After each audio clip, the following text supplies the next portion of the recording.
Bonjour à tous et bienvenue au journal de la mi-journée. Voici le sommaire. La crise sécuritaire qui continue de sévir au Cameroun préoccupe davantage les Nations Unies. Pour inverser la tendance, l'organisation internationale encourage les blogueurs et influenceurs web à militer pour la paix. Elle les a réunis à cet effet à son centre d'information de Yaoundé. Pendant ce temps, des ressortissants de la région du Nord-Ouest encouragent leurs frères et sœurs à prendre leur destin en main.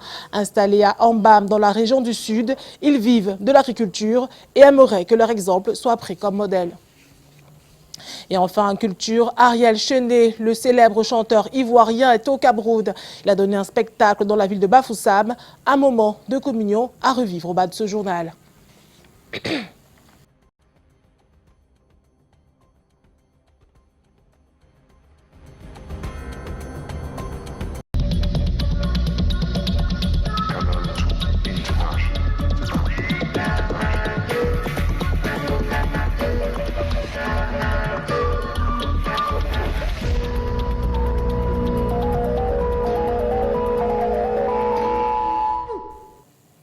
Le décret présidentiel. Des changements à la tête de certaines universités camerounaises depuis hier soir. Des recteurs et des présidents de conseils d'administration ont été nommés à travers un décret présidentiel. Junior Ossin a les détails de ces nominations.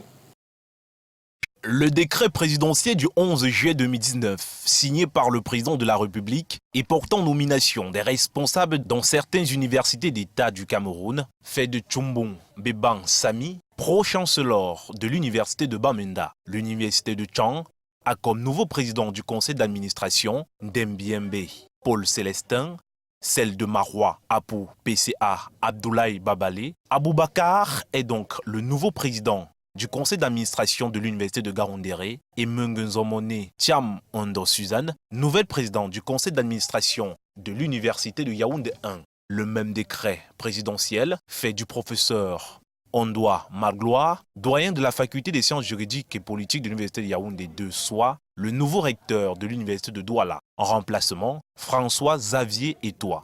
Les intéressés ont droit aux avantages de toute nature prévus par la réglementation en vigueur. Du Nord-Ouest et ils essaient de démontrer qu'il est possible de s'en sortir dans un tout autre environnement. Il s'agit d'un homme et de son épouse, agriculteurs dans la région du Sud depuis plusieurs années et qui parviennent à entretenir leur famille malgré quelques difficultés. Mais que les difficultés liées à la langue française qu'ils essaient tant bien que mal de dompter. Je suis plutôt ce reportage réalisé avec le concours de notre correspondant Narcisse Enama. Voici le gagne-pain d'un jeune couple ressortissant de la région du Nord-Ouest. Un champ de légumes situé à plus de 25 km d'Ambam, l'une des villes de la frontière sud du Cameroun. Ici, dans la vallée interne, n'est-ce pas, on fait dans le champ, on fait dans les champs des tomates et du maïs, il y a aussi le piment. Il y a beaucoup de choses qu'on fait dans le champ. Grâce à la tomate et au maïs sortis d'ici, ces agriculteurs peuvent gagner environ 2000 francs CFA après 3 mois. Seulement, les charges sont énormes, comme la location de cette surface de 5000 m² qui leur a coûté 700 000 francs CFA. Je pense que ça fait très difficile. Ça fait très difficile au niveau des Bayam. Juste parce qu'ils ne savent pas combien la souffrance que nous souffrons dans le champ et jusqu'à amener ce produit au champ, au marché. Je pense qu'ils achètent ça très, très moins cher.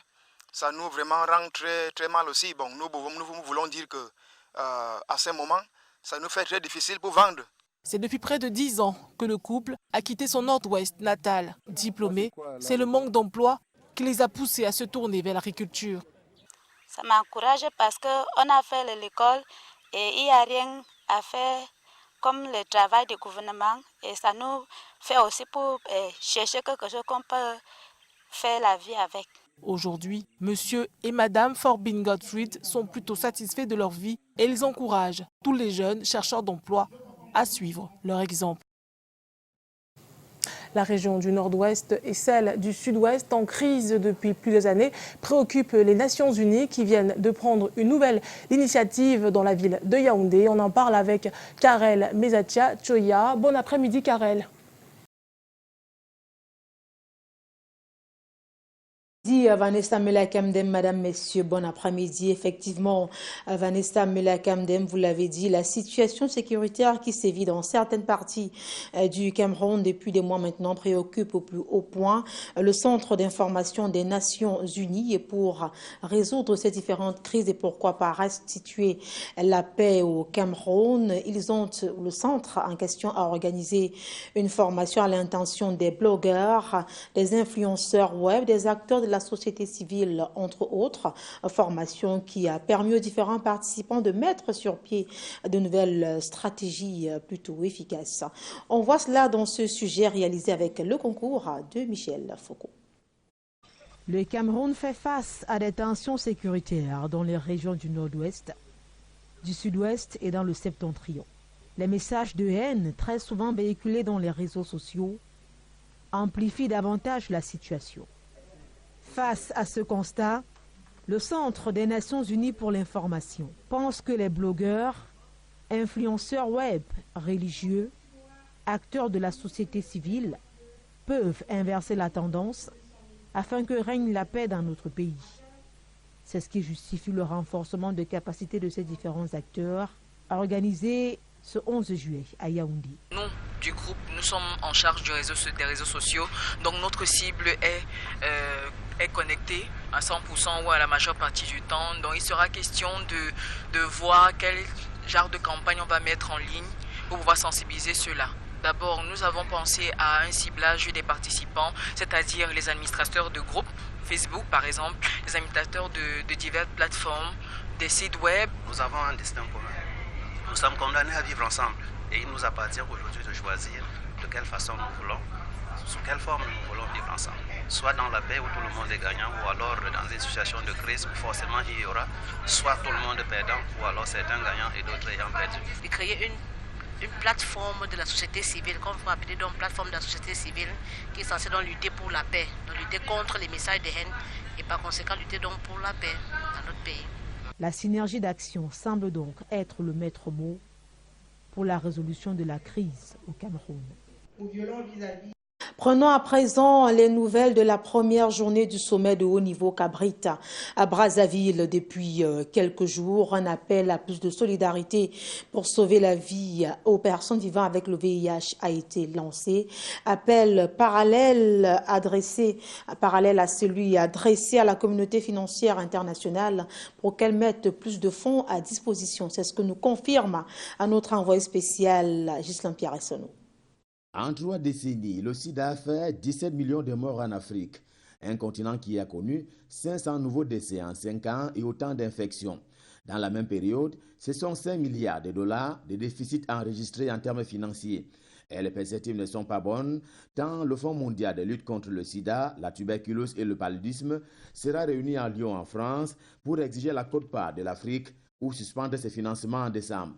C'est dans ce contexte que Brazzaville, la capitale du Congo, accueille un sommet de haut niveau pour un double enjeu.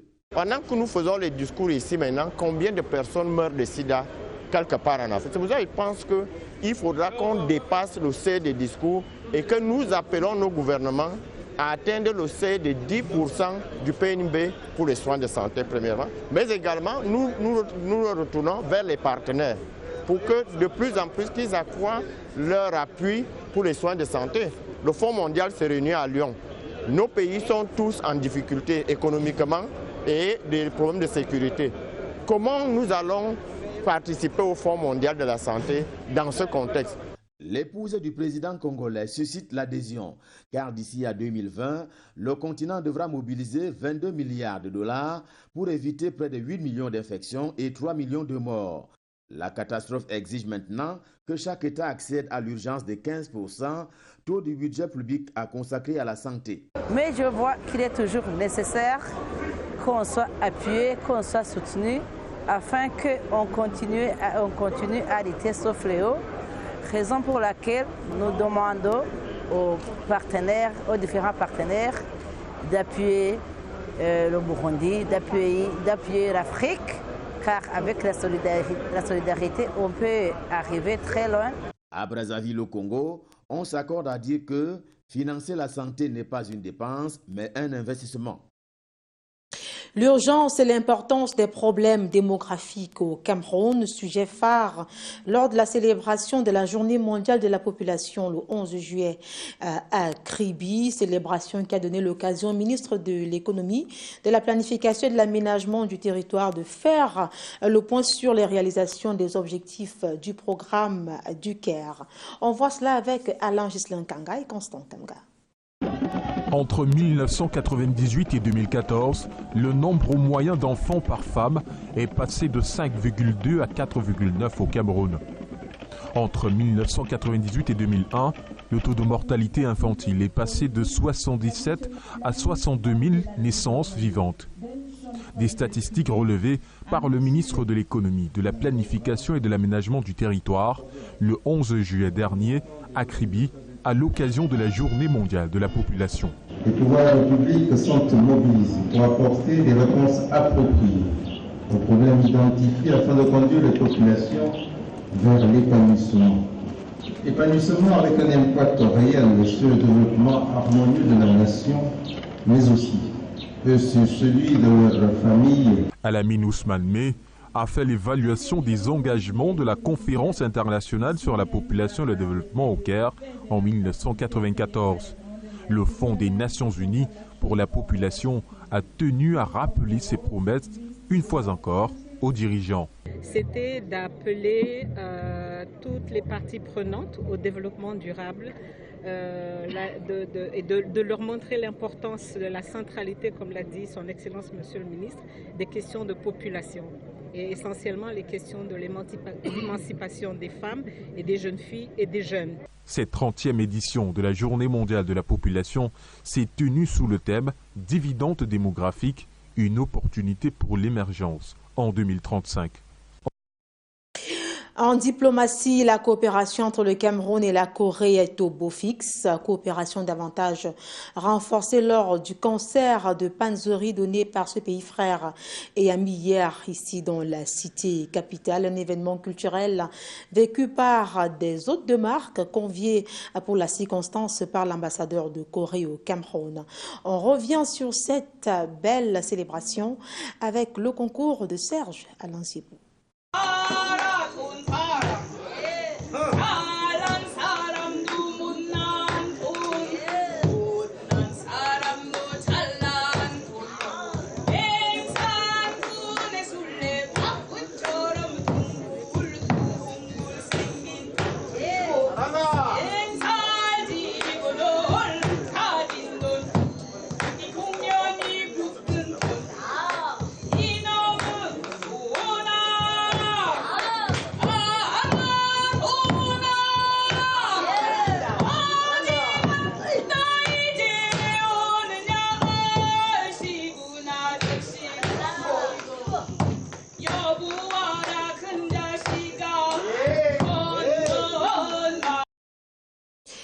Toutes nos excuses pour la qualité de cet élément. Nous y reviendrons certainement dans nos prochaines éditions. Nécrologie, les artistes camerounais ont rendu un dernier hommage à un aîné dont la musique parle de belles sonorités. Elie Martial Mba a fait parler de lui au Centre culturel camerounais au cours d'une soirée d'au revoir, des moments d'émotion vécus par Brand Kamga et Hubert Nouché.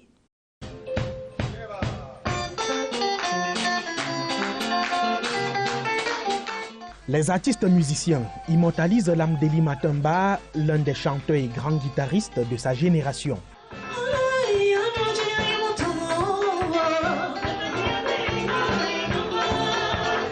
Au Centre culturel camerounais de Yaoundé, la Société nationale de l'art musical rend un hommage mérité à l'un de ses administrateurs, décédé le 12 mai 2019. Là où il est, je suis sûr qu'il m'écoute et qu'il sache qu'on pensera toujours à lui.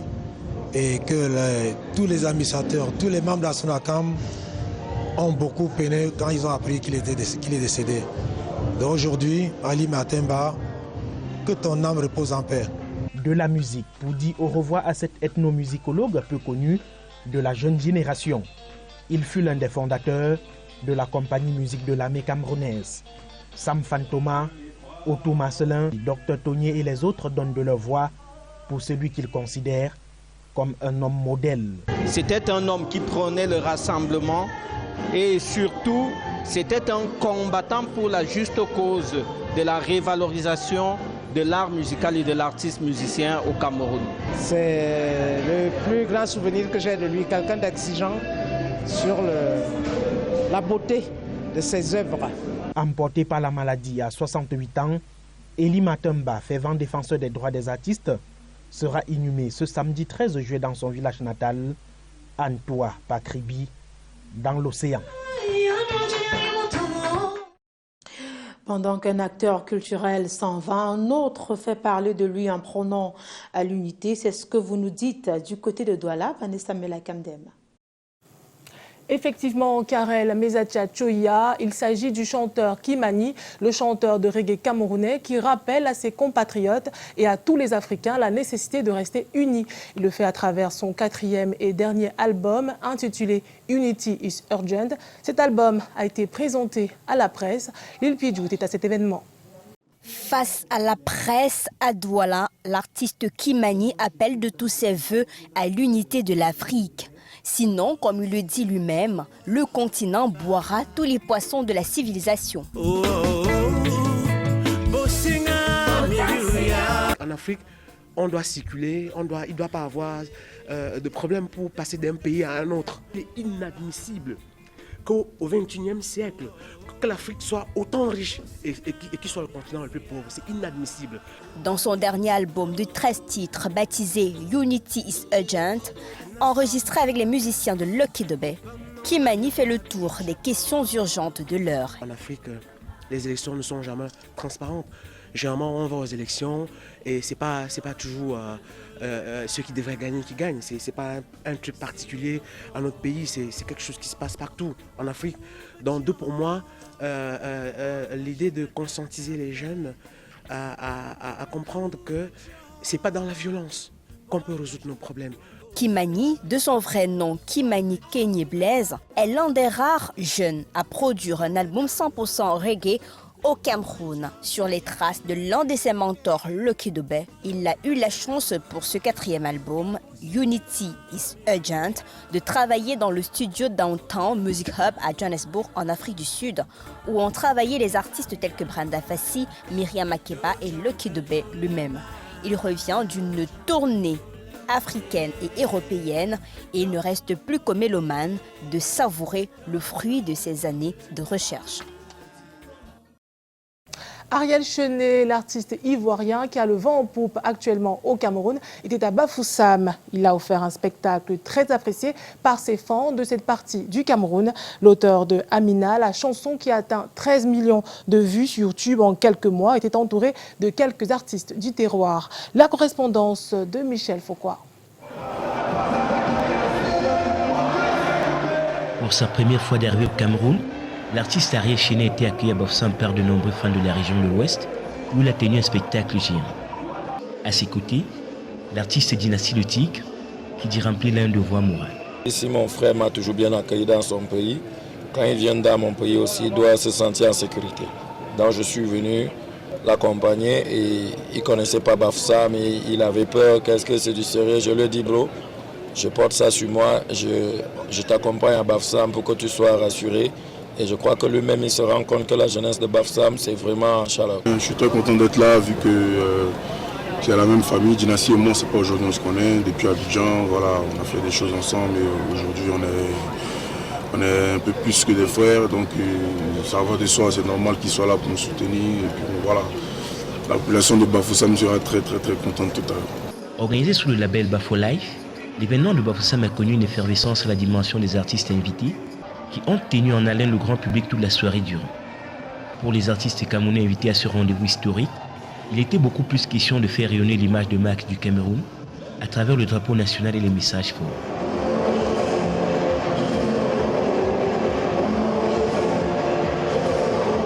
Le titre c'est Cameroun, je t'aime.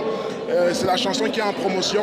Et parce qu'en fait, je porte le Cameroun dans mon cœur, surtout ces moments difficiles que traversent d'autres pays. Donc ça a été pour moi l'opportunité, ça a été pour moi l'obligation, le devoir de composer une chanson pour parler de ce beau pays, pour surtout préconiser la paix. C'était un sommet moment inédit qui restera à jamais gravé dans les annales de l'histoire. En sport, on commence par la CAN Égypte 2019. Les demi-finalistes sont connus depuis hier soir. Il s'agit du Sénégal, de la Tunisie, de l'Algérie et du Nigeria. Retour sur les rencontres qui ont permis à ces équipes d'obtenir leur ticket avec Alex Lembe. Le carré d'as de la 32e édition de la Coupe d'Afrique des Nations égyptienne est désormais connu. Le verdict a été rendu public ce jeudi à l'issue des quarts de finale qui ont opposé en levée de rideau l'Algérie à la Côte d'Ivoire. Après un match âprement disputé, véritablement pas dénué de dextérité, avec au menu tout le suspense que l'on connaît des grandes rencontres, suspense qui a d'ailleurs duré jusqu'aux prolongations, après un score de parité d'un but partout. Au terme de 120 minutes de jeu, la fatidique épreuve des tirs au but donnera raison au Fennec algérien après l'ultime et dernier tir raté par le capitaine ivoirien Sérédier. 3 tirs au but à 2, c'est le score qui a sanctionné cette rencontre des quarts de finale. En tombée des rideaux, c'est un véritable dominateur, mieux encore impérialiste que les Aigles de Carthage vont se défaire de la surprise du chef sur le score sans appel de 3-0. Les Malgaches arrêtent ainsi leur compétition après un parcours très élogieux en cette 32e édition de la Coupe d'Afrique des Nations égyptienne. Pour une première participation, on pourrait dire bravo aux Malgaches. Les demi-finales qui se joueront ce dimanche opposeront le Sénégal à la Tunisie et l'Algérie au Nigeria.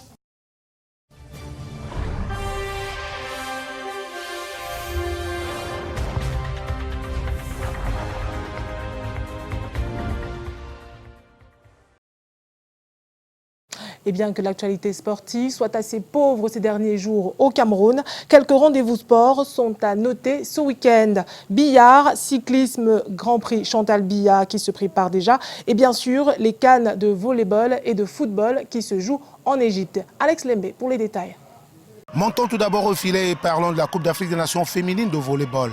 Après leur élogieuse victoire respective face au Botswana et à l'Algérie 3-7-0, les poulies de Jean René Akono ont pêché ce jeudi en pliant les Chines au 3e match au tie-break face au Kenya. Pourtant, elles avaient remporté les 2 premiers sets. Elles se feront rattraper au score pour enfin être battues 3-7-2. On n'a pas pu conclure, les autres ont mieux joué à partir du 3e set. On a eu des balles de 7, tout était à un moment donné. Il nous a manqué un petit peu un brin de chance. Au niveau du duel service-réception, elles ont pris le dessus et c'est nos propres fautes directes parce que voilà, on fait des fautes quand il ne faut pas au niveau du service et on a baissé de régime mais maintenant voilà, on perd aujourd'hui. Qualifiés pour les demi-finales, les championnes d'Afrique rencontreront ce week-end l'Égypte, pays hôte.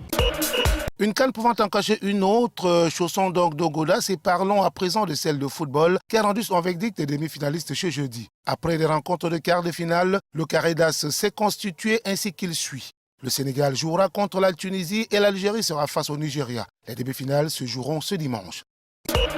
Parlons cyclisme pour dire que le circuit du Grand Prix international Chantal Biya, édition 2019, est désormais connu. Cette édition aura comme nouveauté l'intégration de la région de l'Est dans le parcours. La présentation des équipes se fera à Dimako le 15 octobre prochain, suivi de la première étape qui ira de Bertois pour Abombang. Puis suivront les étapes Yaoundé-Bafia, Yaoundé-Bolova et Sangmilima Yaoundé. Cette course s'achèvera le 20 octobre prochain. Prenons à présent nos queues et montons à table pour parler de billard avec cette mise au vert des équipes nationales masculines et féminines qui se préparent déjà pour le Maroc. Le Cameroun sera représenté avec nos 2 équipes masculines et féminines. Et la première mise en vert est prévue pour la fin de ce mois, plus précisément du 29 au 30 du côté de Douala Somatel Hôtel. Et nous comptons effectivement sur la mobilisation des uns et des autres pour pouvoir soutenir cette jeune équipe. Bon week-end à tous. Et c'est la fin du 13h. Merci de l'avoir suivi. Bonne suite des programmes sur Canal 2 International.